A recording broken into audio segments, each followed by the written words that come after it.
We're following some breaking news out of Kenya, where there's been an attack in the capital city of Nairobi. Now, here's some video from the scene right now. There's been explosions and gunfire. This is all happening at an upscale complex, which includes a hotel and offices. You can see people are running from the massive fire there.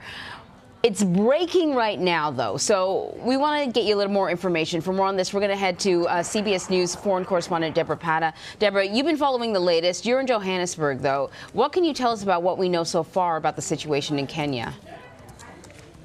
Well, I spoke to somebody who's on the scene, a journalist on the scene in Kenya, and a colleague, and she said that it occurred 3:15 in the afternoon, that's Kenyan time, and it sounded like a loud bang at first. People weren't sure if it was a bomb, a grenade, but some kind of explosion. And the cars that you can see on fire that have now been put out at the entrance to this complex were set alight in this explosion.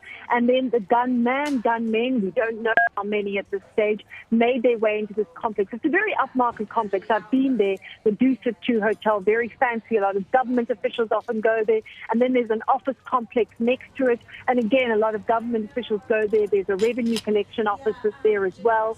So a lot of very well-to-do and also senior government people would hang out in that place. The problem is that right now it seems that there are people trapped inside this building, and if there is more than one gunman, they appear to be making their way through this building, shooting at random. Police have arrived on the scene on their Twitter handle. They tweeted just a short while ago that help is on the way, and they're praying for everybody who is inside. There is one person who's trapped inside who has been in communication with us, and he says it is absolutely terrifying. He fears for his life. He's also a journalist. He went there to conduct an interview and is now trapped inside. Wow. Deborah, obviously, when you look at scenes like this, one can't help but remember back in, I believe, in September of 2013, the Westgate Mall attack, which you covered, I covered when I was a foreign correspondent based in West Africa. And in that instance, the militant group Al-Shabaab did claim responsibility for that attack, which left more than 70 people dead. But we don't know at this point what the cause or who is responsible for what we're seeing on our screens right now. No, and let's just caution here that we, exactly as you say, Vlad, we don't know who is responsible for that. The Westgate attack was one of the biggest terrorist attacks on Kenyan soil in 2013, as you correctly pointed out.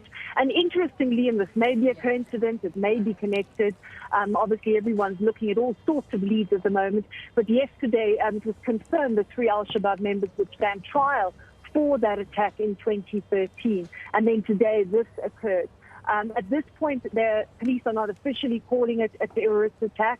They're simply saying that there is something very serious going on in the area. They've cleared the area. They're not allowing people to come in. Nearby university residents have been cleared because that's been another area of attack in the past. You remember the Debora attack, which was further up north. So, you know, this is a place that has seen a lot of terrorist attacks. But interestingly, the counterterrorism unit in Kenya has been undergoing serious training since 2013, and the United States has also been part of training them. And so they are probably more prepared for this kind of attack. They would go into a building like this to try and bring people out, and hopefully they've learned lessons from that dreadful attack in 2013. So we're getting at least a report out of Reuters saying that Al-Shabaab may be responsible. I don't know where Reuters is getting that, if they have any sort of claim of responsibility now. But as you pointed out, Vlad, it bears a striking resemblance to the attack in the Westgate shopping mall. But it's still very early right now, Deborah, and so I don't want people to jump to conclusions. Just quickly, Deborah, you know, you sort of gave us an idea of what things are like in Kenya, but I don't know if everyone's really familiar with Nairobi and whether or not something like this is obviously it's out of the ordinary. But just how safe of a city is Nairobi? It is out of the ordinary. Nairobi isn't, you know, other than the Westgate Mall, which was obviously horrific. That was an unusual experience.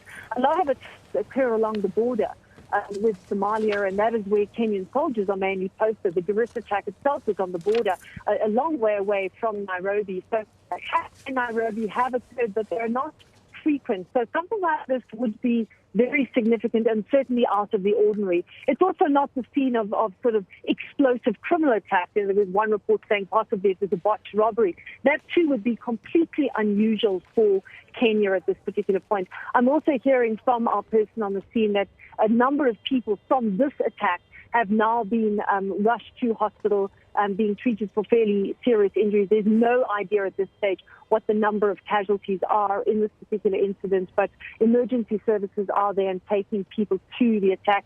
And I should also mention that this attack comes on the anniversary of the Al Ad attack by Al-Shabaab militants, and that claimed the lives of many Kenyan soldiers some years ago. So we're seeing a lot of links to Al-Shabaab, but at this stage, nothing confirmed. You know, Deborah, a lot of these terrorist groups, they like anniversaries. So well, we'll see. Hopefully that's not what we're looking at here. Deborah, thank you so much. Yeah, well, Yeah, no, as Anne-Marie was saying, I mean, and as Deborah reinforced, Nairobi is extremely safe. It's a beautiful capital, and other than that Westgate Mall attack, it hasn't seen the level of terrorism that you've seen in some other parts of the continent. But there's crime, I mean, for sure. But it'll be, I know Deborah's going to be following this and making sure that we understand exactly who is responsible and ultimately what the number of injuries and possible deaths are. So we'll keep an eye on that for us.